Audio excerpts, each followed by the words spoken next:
The time now is 7 minutes past the hour, 10 o'clock on this beautiful Monday morning. If you're on the roads, please be cognizant and stay safe as we continue the conversation, keeping you company right here on Power Talk. It is Nhlanhla Sehume in for Dr. Mbuyiseni Ndlozi. And as we reflect on this, another commission of inquiry that's been announced or set up, I must tell you, I'm very excited to be hearing from the presidency in a short while. We will have Vincent Mgwenya for about 10 minutes to really unpack some of the president's comments as outlined in that press briefing last night. All eyes were glued on our screens as we heard that presentation from President Cyril Ramaphosa, some calling it lackluster, some calling it firm.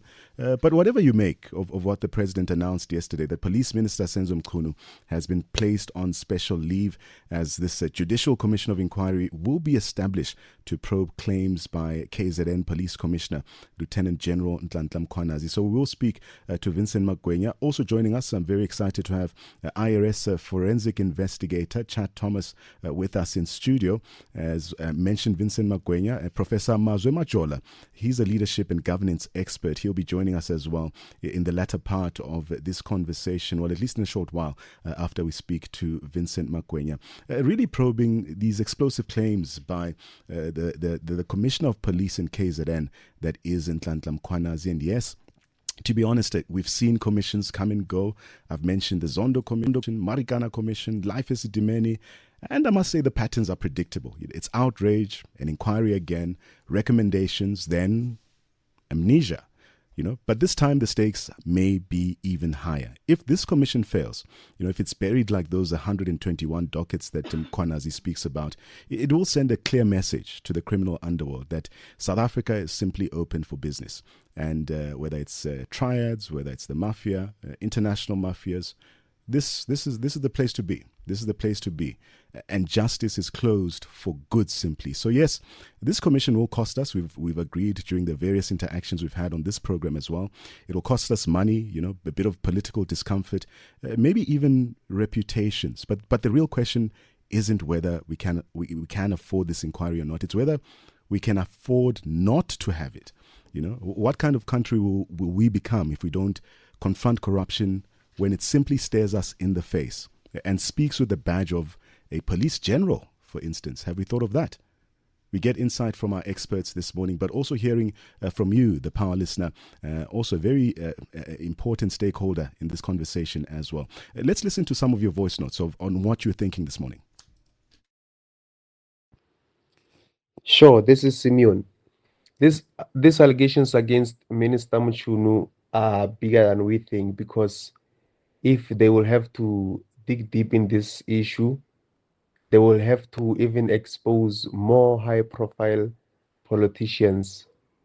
And I don't trust President Ramaphosa, because even the Phala scandal wasn't resolved properly. So he might be one of them.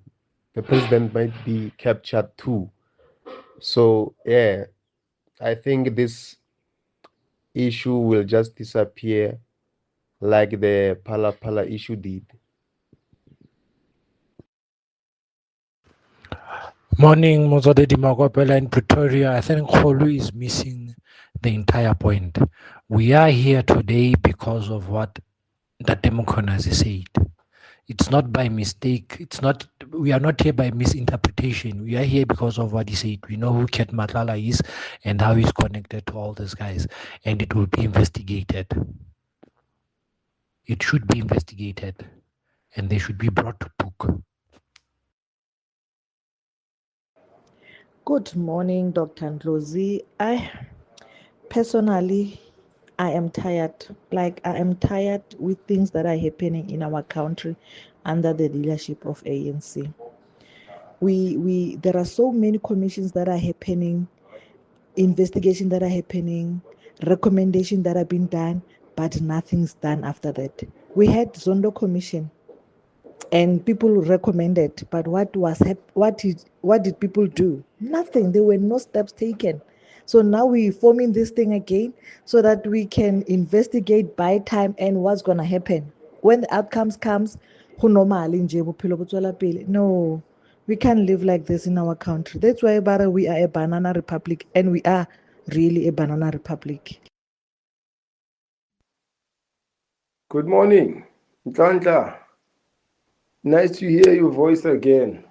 Nhlanhla, I have a huge problem with the decisiveness of this president that we have. Senzo Mchunu's allegations have substance, my brother. Why is it so hard to just fire him? To show that yes, you are the president of this country. But it makes me question ama-advisors wakhe ukuthi kanti ama-advisor kanjani when it comes to more specifically when it comes to this state security, my brother. Thank you so much. This is Peter here. Fantastic. Those are your voice notes this morning right here on Power Talk, where we bring you a conversation that the country can't avoid or can't afford to avoid, really. And with me this morning, I do have Professor Mazwe Majola. He's a leadership and governance expert. We also have Chad Thomas with us in studio, a seasoned forensic investigator who spent decades tracking corruption, financial crime, and I'm assuming political interference from the inside sometimes as well. Good to have you both this morning as we unpack a very important issue as the Commission of Inquiry into the alleged criminal capture of the police begins to take shape, and as Lieutenant General Mkhwanazi's explosive claims reverberate through South Africa's justice system, South Africans are asking hard questions this morning. Is this the start of a cleanup or just more political theatre in South Africa? And we're joined by two sharp minds, principal voices with deep knowledge of what accountability actually looks like from different angles. I did mention the name of Vincent Mgwenya as well. We are hoping to connect with him this morning to unpack some of the president's remarks yesterday in that press briefing in the evening. Let me start with you, Professor Majola. How do you interpret the president's decision to appoint someone from outside, the typical executive or MPs? Feroz Kachalia coming up to lead the police ministry during this apparent crisis. Is this a vote of no confidence in the ruling party's internal leadership? Yes, good afternoon, good Dr. Ndlozi. Thank you so much. You know what, I appreciate the title, Professor Majola, but today you have Nhlanhla Sehume. I don't think I can take up the doctorship title. I was told it was going to be. No, it's fine. That's fine. It's me too, my brother. It is. Go ahead. How can they do this to me? Go ahead. It's good to talk to you. Sorry about that. Good to speak to you, Prof. It was going to be. Thanks, my brother. No, Nhlanhla, in terms of the commission that the president is set up, I think that was expected. And that was fair because really, not only obviously that we know he loves commissions whenever he has to make a decision. He always have to have a commission to advise him on a particular bit. But for this one as well, because there were very serious and damning allegations, and those need to be tested. And you need an independent body or someone who's really going to do that. So that was good. And also the appointment of Professor Kachalia. I don't know in terms of the man himself or the individual himself, but obviously it seems like he has been well received by many different stakeholders and quarters. Feel that it's a man of integrity, at least even though he's an ANC person, but at least he's not part of government anymore. And also the work he did between 2004 to 2009 in Gauteng when he was the MC there. But in terms of the expectations from the people, I don't think the president met the expectations because people really would have loved to see more stronger action taken against Senzo Mchunu, whether being fired or being reshuffled or anything, But we understand where the president's coming from, because obviously as a leader, for us, it's easy to look into things and say all sorts of things. But for him, he's got to make so many considerations and factors when he takes that decision. and obviously you cannot just go according to the sentiments of people, even though politics is optics, because unfortunately he's a president of the country, he's a president of the party, so he may not have that latitude of going around and explaining to people, no, because we had to do this, because it was these people, they just look at what they see and they judge into that, and then whether you get the vote next year or you don't. But as things stand now, if we were to look into that era, I don't think it did well in terms of really meeting people's expectation. And I think unless a very good something happens before next year elections, as things stand now, ANC will be punished heavily next year for such decision. Is it a time when we remember the words of former President Jacob Zuma speaking about a political something? But let's move on. I want to bring in Chad Thomas, a seasoned forensic investigator as well, who spent decades tracking these kind of developments, corruption, financial crime as well. Chad, when you hear allegations of, for instance, dockets being buried and task teams being dismantled, what red flags go off for you as a forensic professional? Have you seen this kind of systematic sabotage before, or what we're reading about more recently? Good morning to you, and good morning to the listeners, and good morning to the Prof. Nhlanhla, the problem that we faced within the South African Police Service when it comes to missing dockets, factionalism, fractured leadership is nothing new. It's a quarter decade that we've had a leadership deficit within the South African Police Service. We must understand that in the last 25 years, we haven't seen a commissioner complete their term of office. We've seen various other arrests made of very senior members, whether it was Richard Mgwenya, whether it was Mkhwanazi, and it sends the wrong message. You know, I hate being repetitive, but the adage of fish rots from the head down is so applicable in this, because imagine being a junior ranking member and you see this infighting taking place within the police leadership, and you see the allegations of corruption. If that's your leadership, what's going to stop you from taking the lead from them? But worse so, can you imagine how criminals are rubbing their hands in glee when they see the police at war with themselves? And that leads us to the situation we find ourselves in South Africa, where we rank in the top 5 in the world for some of the most serious violent crime. We're number 1 in Africa for kidnapping, as an example. Why is this happening? It's because we have a deficit of leadership within the police, and it needs to be addressed. So the short answer to your question is this is nothing new. It's just the first time we've had such a senior ranking member come out and call for a reckoning, and now government is forced to act. Oof. And that's the state of affairs, eh? The fact that we've seen this movie play out before. Commissions of inquiry into state capture, for instance. You know, but let me go back to you, Professor Mazwe Majola. What message, from what we've said so far, what message does this send about ethical leadership in government, especially in a post-state capture era? Here we find ourselves again, same scenario, maybe different circumstances.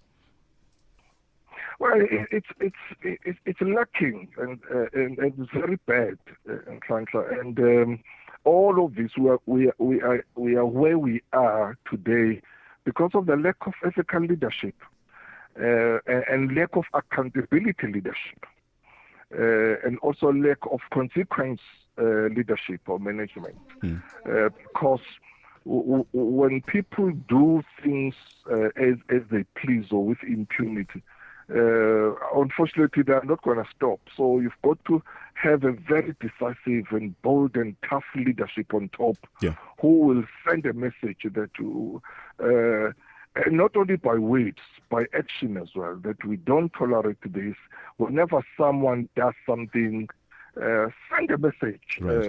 Like people have fought with Senzo Mchunu. Obviously, at the moment, it's a bit tricky because we could say that even though really the allegations are very damning, the evidences and all sorts of things that were there that General Mkhwanazi produced, but in a democratic and constitutional country, still have to test that to make sure that it's really proven or refuted. So that's a kind of leadership that was expected from the president to say, instead of putting the minister on special leave, remove him altogether, just to send, just to send a message, in any way. That is his prerogative to hire and fire anyone, Gotcha. So, but if he does that, or if he doesn't do that, and still this feeling or that is perpetuating this culture of protecting and defending each other within the ANC. So I do think the president missed a golden opportunity there, to rise into the occasion. Because these are moments like this in leadership as a leader that will define how history remembers you. It define how your legacy will look like. This is his second term, and actually it doesn't justify for any position now. 2027, I don't think you will really be looking for a third term, and in any 2029 he won't do it because the constitution does not allow it. So this time he must really be ruthless and be decisive and be bold in making decisions. Well, the good thing about Power 98.7, Professor Majola, is the fact that we ensure that the presidency is also listening. On the line right now, I do have Vincent Mgwenya, Presidency Spokesperson, right here on Power Talk to bring you front row access into the inner workings of the presidency as South Africa stares down one of its most consequential moments since democracy. Mr. Mgwenya, presidential spokesperson and key communicator in what many are calling a defining test of President Cyril Ramaphosa's leadership, and this being the suspension of Minister Senzo Mchunu, the appointment of Firoz Kachalia, and the launch of this judicial commission of inquiry into the alleged criminal capture of police. And last night, the president addressed the nation, in my view, calm, measured, but unmistakably urgent in his approach. He says this is a moment of truth, a moment for accountability, and for really protecting institutions, our institutions here in South Africa. But beyond the tone, we need more clarity, direction and reassurance. So this morning we ask, what did the president really mean? And what happens next? Vincent Mgwenya is here to explain that to us. Mr. Mgwenya, good to have you on the program this morning. Transparency was a recurring theme if you listened closely to the president yesterday. What concrete mechanisms will be in place to ensure that this inquiry is truly independent and not buried in bureaucracy or political shielding here? Good morning, and good morning to the Power FM listeners. When one looks at the grave nature of the allegations made by General Mkhwanazi, there are several concerns that the president immediately had. One of them was the institutional integrity of the South African Police Service. But also that touches on other law enforcement agencies that General Mkhwanazi included in his media briefing as having been compromised in some way or the other with the involvement of criminality or interference with cases, or, if I paraphrase, being captured to certain criminal interest. And so it is important that confidence in our criminal justice system is restored. It is important that we get to the bottom of this alleged capture, if you like, right, of our criminal justice system. And it is important that those individuals are held accountable through the various due processes that may ensue following the work of this commission. You will have noticed also that the president mentioned that the reports, both interim and final reports, will be shared with the Chief Justice, as well as the Speaker of the National Assembly. Why is that? That is important because a part of General Mkhwanazi's web, if you like, includes members of parliament, it includes judges, And so those institutions have their own processes in terms of ensuring accountability, in terms of ensuring institutional integrity. And so it will be important that that report is shared with the respective heads of those institutions so that action is then taken. Got you. While the national executive, through law enforcement agencies, takes action where it has the ambit of control and administrative responsibility. Lastly, I must just point out that as this inquiry proceeds, or maybe let me put it this way, the inquiry is not going to undermine any current criminal investigations that are underway relating to these matters. That's number one. Number two, an institution like the Hawks or the SIU or any other crime-fighting institution that we have is not prohibited from pursuing criminal investigations on these matters while the commission is underway.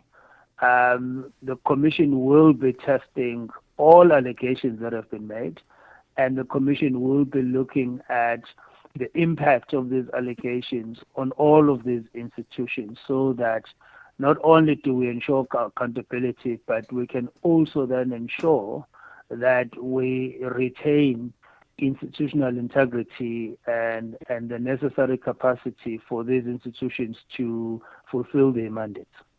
So this morning, another question that our listeners have been pondering on is around the safety of whistleblowers. The name of Commissioner Nhlanhla Mkhwanazi coming up as well this morning, a recurring theme. People asking what protections will be extended to whistleblowers who, for instance, give evidence in a commission of inquiry like this.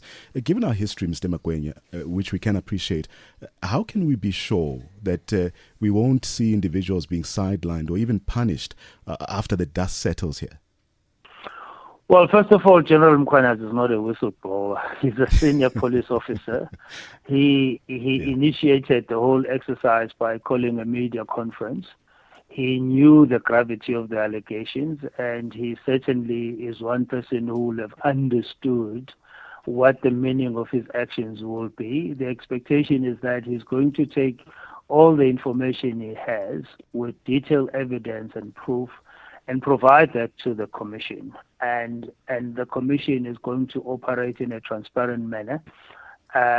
So you may find that a lot of the sessions that the commission will have will be open to the public. The president will leave it to the discretion of the presiding officer to decide what information is received in camera for the safety of individuals concerned or for national security considerations, And so the safety of those who will be whistleblowers will be considered in the manner in which they will be able to provide information in a safe environment and in a process that will not compromise the security or even the employment tenure. All right. Mr. Mgwenya, I do appreciate the fact that you are a busy man in the presidency's comms team as well. We will keep you on for just a few more minutes after taking the latest headlines. If you'll indulge us as well as we continue to hear an official line or message coming from President Cyril Ramaphosa. Here's Nyaka Lotefo with your headlines. Never miss any conversation. Download the podcast on power987.co.za and listen at your convenient time. Indeed, this is a Power Talk with myself and Nhlanhla Sehume this morning, keeping the seat warm for Dr. Mbuyiseni Ndlozi. And we do continue the conversation. I have with me IRS Forensic Investigator Chad Thomas with us, as well as Professor Mazwe Majola on the line. Also, Willie Aucamp from the DA. He'll give us their party perspective on recent developments and those announcements made by President Cyril Ramaphosa in the evening yesterday. Speaking about, yes, another judicial inquiry that is tipped. Legal teams, again, this is another scenario that comes to mind when we think commissions of inquiry. Legal teams, public hearings, administration, expert reports. You know, it can easily cost the taxpayer tens of millions of rands. And yes, questions are emerging even in this conversation around what it's going to cost the taxpayer and for what. You know, often inquiries end in recommendations that some are arguing simply gather dust. And still, can we put a price on justice or on the public's right to know? And I guess that's why we even have the Presidency Spokesperson, Vincent Mgwenya, to give us the official line coming from the President's office this morning. And Mr. Mgwenya, thank you once again for staying with us for a few more minutes. So this Commission of Inquiry, there are questions emerging this morning as to what is the scope? What does it entail? Answer this for us. So the President did touch on his address on some key points of the terms of reference. I guess at some point this week we will endeavor to publish the full terms of reference so that the public and yourselves have the benefit of that. But as the President mentioned last night, it's quite broad with respect to its scope, looking at what General Mkhwanazi alleged and broadly looking at roles of current and former officials in various law enforcement agencies who may have participated in interfering or undermining investigations. It will look at allegations specifically leveled against the minister or any other minister for that matter in the security cluster who will have been involved in some kind of subversion of processes of justice. So as I said, later in the week we will provide the exact details on the terms of reference. Suffice to say, all the institutions that the President mentioned, the judiciary, the NPA, the SSA, as well as other intelligence structures, SAPS itself, those institutions will be part of the scope of the inquiry on the basis of the allegations that General Mkhwanazi made. Very interesting. Another question that's emerging, Mr. Mgwenya, this morning is around the name of Professor Firoz Kachalia. Some within our tribe of power listeners as well asking why Firoz Kachalia, some are arguing this morning, a person outside of Parliament, for instance, or as an MP. He's been chosen to act as a Minister of Police, of course, as Minister Senzo Mchunu, whose name has been mentioned by Mkhwanazi, now has been placed on this special leave. So, Mr. Mgwenya asked this morning, what does that say about the President's view of internal ANC capacity on this issue? I mean, this is a political question being asked this morning as to why Firoz Kachalia, why the professor? Well, the President wanted to take the politics out of this portfolio. Yeah. For the longest time, this portfolio has been assigned to various political role players from the main leading party in the GNU, and in light of the latest revelations from or allegations from General Mkhwanazi, the President felt that while you have this inquiry underway, looking at all of these issues, it is important that we take the politics out of this portfolio and we look outside of Parliament and the Cabinet, and we bring in someone with the leadership gravitas as well as the prerequisite experience and qualifications to look after the portfolio, albeit in the short term. If not hoping, but aiming to have positive impact out of the professor's leadership as a professor of law, as somebody who has served as MEC of Community Safety in Gauteng. He's currently chairing the National Anti-Corruption Advisory Council that's advising the President on the related matters. And so he's well aware of the security cluster and the criminal justice system. And so from that perspective, he was the most appropriate name that the President could find, and somebody who's not burdened by the politics of the day, if you like. So I did mention the name of Willie Aucamp. He's the DA spokesperson, Mr. Mgwenya. We will get a political reflections from the DA, and this conversation does not end here. We will hear from other political parties as well to get an official stance as to their reactions to the president's remarks yesterday. But as this conversation continues, and as we prepare to let you go, did the president consult his coalition partners, especially in the GNU, before making decisions, especially around Minister Mchunu, placing him on leave, or was this, like some are arguing, another Ramaphosa alone decision? Was it a broader consensus here? Look, ultimately the buck stops with the president, and so he cannot be blamed for taking action, and he has taken very decisive action in this regard. But to answer your question, yes, part of the delay yesterday with the address was because the president was trying to get on the line the various GNU partners. Right. He unfortunately couldn't manage to get hold of all of them, but certainly some of them he was able to have a conversation with respect to the decision he had taken, and they did share their views in terms of the timelines, for example, with respect to the inquiry, and they shared their views with respect to the leave of absence that the president has effected against Minister Mchunu. And so, yeah, there were engagements, but not in full. Not all the GNU partners were consulted because we couldn't get hold of all of them, especially against the time pressures that we had. Considering the relationship that you have with the president, or at least the team that's behind the president's office as well, what reassurances can we get from this office, especially as critical questions are being asked, especially on the SAPS leadership? You know, does the president still have confidence, especially in the senior leadership of our South African Police Service? Look, there are a couple of issues here that we need to bear in mind contextually. The first issue is that this is a matter of national security.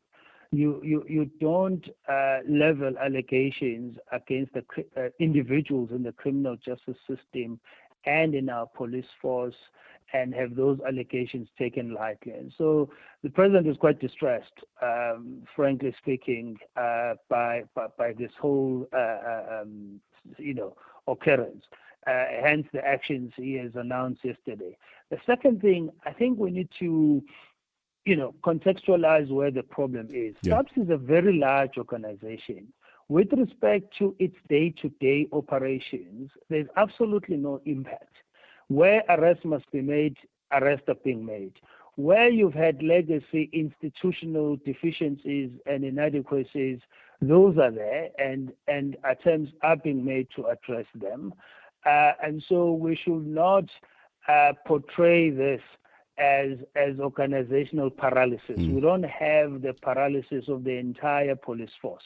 We have very much ring-fenced issues in certain areas of SAPS operations, and we have allegations that have been made against particular individuals in specific portfolios.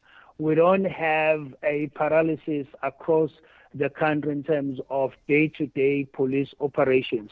Where we have legacy imperfections in terms of institutional capacity and other issues, those have been there, and those must be resolved. And in large cases, attempts are being made to resolve them. So we shouldn't paint the entire SAPS as an organization that is incapacitated. We still have a vibrant, functioning police force, albeit with challenges in certain aspects, and those challenges are being attended to. Mr. Mgwenya, let me thank you so much for your time in joining us this morning, giving us an official response from the presidency. He is the presidency spokesperson, Mr. Vincent Mgwenya, joining us on Power Talk. I mentioned Willie Aucamp. He's the DA spokesperson, and he joins us now to give us their perspective. Professor Majola still on the line as well, and we still do have also an insight from IRS Forensic Investigator Chad Thomas, who very willingly joined us in studio this morning. Willie, I'll go to you. We've heard from Vincent Mgwenya from the Presidency's office, and right now political parties are staking their positions on this unfolding crisis. It is a crisis, no less the official opposition, or rather used to be the official opposition, now part of this GNU, that is the DA. We get your perspective, and you join us as the DA spokesperson. We speak about police issues, justice issues this morning, and we do know the party, even on opposition benches, known for your sharp critique of the executive and calls for accountability as well. Here we are today, on Monday, the 14th of July, 2025, having heard from President Cyril Ramaphosa. From the DA's perspective, how effective has the President's response been to these explosive claims by Mkhwanazi? Good morning, and thank you for the opportunity. We all expected more yesterday evening. This is not only about police. When you announce a commission like this, we have seen this in the past, and Democratic Alliance notes the commission that has been announced. But the crux of the matter lies with what is this commission going to achieve? Commissions are only as good as their consequences. We've seen the Zondo Commission. It took years, billions of rands that went into that.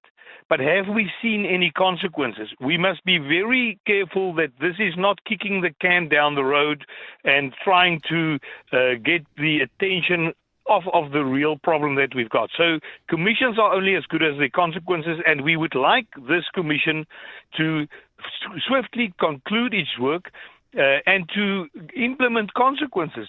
The President yesterday evening announced that he would like his first report within 3 months, then a second report after 6 months, but he did not say when exactly he wants the Commission to complete their work. Right. So it is, again, a bit of an open-ended time frame. This can be done very quickly. General Mkhwanazi said that he has got the proof.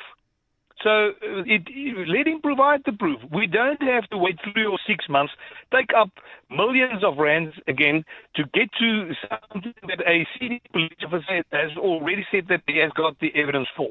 These allegations that were made are very serious, and obviously we need to get to the bottom of that. South Africans are entitled to that. But I really think that the President, he has taken a step, but it was not the leap that this moment have demanded. So from the Democratic Alliance side, we are also saying, Mr. President, why double standards? You have been putting the police minister on special leave after serious allegations has been made by one of the most senior police officers in this country. But yet you dismissed Andrew Whitfield for visiting the United States without your permission. I don't think you can compare the two, and I think there are definitely double standards being applied. If you also go and look at the other ministers still in cabinet, we are the presence of Minister Nkabane and Simelane. That exposes the ongoing selective and performative accountability that South Africans grow tired of. So I think the President could have done more yesterday. I think he could have used this opportunity really clean up his cabinet and to do it properly. But he missed that moment. We now must put our faith in this commission that it will do its job and that it will do it swiftly. But what we from the Democratic Alliance side will also ensure is that Parliament and the committees involved with this must also go on and do their work. We cannot have a excuse of we can't do our work as parliamentarians because something might be sub judice. This is not what it's about. We need to carry on. I heard and I welcome what Vincent Mgwenya said now, is that other investigations should go on. So we will put our efforts into that. I think the public is entitled to this, and we need to get the bottom of this very, very quickly. Willie, please do me a favor. Just try and move around, or we'll take you back to our producers as well. We do want to get a final bite from you as we continue this conversation. Let me go back to my experts, or my expert panel this morning, Professor Mazwe Majola, as well as Chad Thomas. Chad, I'll start with you. I mean, we've heard a number of inputs being made in the last, 50 minutes or so on this program. But let's speak practical steps here. What practical obstacles exist, especially when political pressure interferes with criminal investigations, or even a commission of inquiry like is what is set to take place? How do investigators operate when their own chain of command may be compromised here? Very valid point. But before we get to that, I think you need to understand whether this is a judicial inquiry or a commission of inquiry. And I spoke about this yesterday afternoon on a panel prior to the president's speech, and I was hoping he would make the distinction whether it was a judicial inquiry or a commission of inquiry, and he then came out and said a judicial commission of inquiry. Now, there's a difference between the two. A judicial inquiry is part of a formal legal system with the power to compel evidence and potentially prosecute, whereas commissions of inquiry have investigative powers, but their recommendations are not legally binding. The scope also differs. Judicial inquiries are narrow, focused on specific crimes, while commissions of inquiry have a broader scope, investigating broader issues of public interest. The rules of evidence in judicial inquiries, they adhere to strict rules of evidence, while commissions of inquiry have more discretion in gathering and considering evidence. And when it comes to the outcome, judicial inquiries can result in criminal charges and convictions, while commissions of inquiry produce reports and recommendations, such as Zondo. Zondo produced recommendations. It didn't produce evidence, and evidence still has to be put into a package that can be enrolled in court, hence the creation of IDAC. So it creates a bit of a misnomer if we're going to have another commission of inquiry, because then this could drag for years. We need a judicial inquiry where there is certain powers that are given to the presiding officer, who will soon be the retired Deputy Chief Justice together with two supporting advocates. And their report is going to both the Speaker as well as to the Chief Justice themselves. But what the spokesperson for the President said was very interesting. Nothing prevents parallel investigations from taking place. We don't have a situation where it's rumor, where it's a conspiracy theory. Mkhwanazi came armed with facts.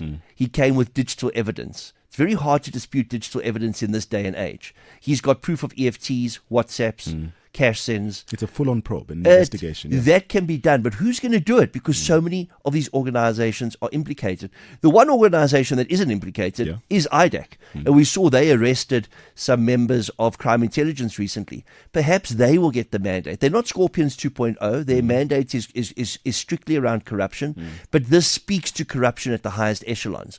So perhaps they can run something parallel based on the evidence that Mkhwanazi has already garnered, and they can independently validate and verify that intelligence. Oh, Chad, such an interesting perspective there that you've given us. But Professor Majola, returning to you as well, I mean, a lot's been said. We heard from Vincent Mgwenya, Presidency Spokesperson, describing South African Police Service or its leadership as vibrant, saying that we don't have a paralysis of policing operations as well. So it would seem the president is quite firm in also backing or not necessarily having to add to claims that the policing service is in a state of paralysis, if you will. But how do we rebuild trust in institutions like SAPS when senior officials themselves suggest criminal elements are running parts of it? How do you address this, Professor Majola? Yes, I think the fact is that at least the president has done something. Just within a week, this image last week Sunday, and then just the following Sunday, and at least he's made this pronouncement. So at least the men and women in blue, at least they'll be able to say something is happening. You know, it would have been one thing where if General Mkhwanazi made these damning allegations, and then until now nothing has happened. They're still waiting for the president. So at least he has really evinced some level of agency there to say, I'm establishing this, and then let it look into this matter. But everything rises and falls on leadership. You know, after all said and done, it would again come down to leadership. Once that report has been made, once the commission has done its work, all eyes are on the president in terms of will he then implement the recommendation? What will he do? I mean, will he do it without any fear or favor? And also, will he really inspire that confidence and public trust? The acting minister, the Professor Kachala, will have to go there and try to really restore that trust within the police force, and speak to them and just inspire that confidence and motivation to show that the people are behind them. So at the end of the day, we want to see actions, not just words. Right. But that's what will convince South Africans that at least something is done. It's very unfortunate that it will take about 6 months for anything to happen. But actions speak louder than words. Actions speak louder than words. How I wish we had more time for this discussion as well. We need to go to news soon, but maybe let me give an opportunity to Willie Aucamp as well from the DA to give us their perspective. Willie, we've heard the name of Professor Firoz Kachalia being mentioned also by Professor Majola a short while ago. How does the DA view the appointment of Professor Kachalia, someone outside of Parliament, as acting Minister of Police? Is this a positive step or a sign of ANC desperation, like some are arguing this morning? Well, I think it's again just taking the emphasis off of the problem. I would have preferred Mr. Ian Cameron, that is the chairperson of the Portfolio Committee on Police, to have done that. I think he would have done a sterling job. But we've got to now trust the people that have been appointed. But what is the most important is that we must not have any interference with regards to evidence. I think the president could have also put on special leave the National Police Commissioner, people that might have an influence on the investigation. So the previous it's unfortunate. get to the point. Oh, it's unfortunate that Willie, maybe let's try put it in under a minute because your line is not the best there. Let's summarize your thought. All right. Well, to summarize it, I think that the president would have done better. We should not. It's unfortunate that line is not the best, but the nub of it, the president should have done better. Maybe as we jump onto that, Chad, as well, I'm thinking about safeguards. Finally, what safeguards would you recommend urgently? You've heard a lot of the perspectives given. We need safeguards to urgently prevent further manipulation of or evidence, even obstruction of justice inside SAPS. What to next in your view? I think the commissioner will take us into his confidences. I think we may see suspensions from the commissioner's perspective, where he's going to look at people that have been implicated. I think we're going to see some changes within crime intelligence as well as within the structures of SAPS, its leadership itself. We're still waiting for a new head of the DPCR to be appointed, but we have oversight from the Portfolio Committee in Parliament. We also have the Speaker that's appointed 3 other committees to look into this from an urgent perspective. We have IPID, we have the Office of the DPCR Judge, we have the Inspector General of Intelligence. I think the fact that this has been outed, there will be a reckoning. The President's done the right thing, and let's move forward. Chad Thomas, thank you so much for your time. Professor Mazwe Majola, also thanking you on the line this morning. We've journeyed through the complex and sometimes unsettling realities behind Lieutenant General Mkhwanazi's explosive claims, if you will. The suspension of Minister Senzo Mchunu, him being placed on special leave, and this appointment of Firoz Kachalia as acting Minister of Police. We've heard from the presidency. We've heard from political opposition parties. We've heard from experts, forensic investigators as well. Voices that continue to paint a picture of a police service which really is at a crossroads. Still taking more of your inputs on Twitter or X. We are at PowerFM987. Remember the show hashtag, sorry about that, is Power Talk. That is the show hashtag. Facebook, simply search for Power FM. Drop us a message there. WhatsApp line 083 303 7093. This is Power Talk.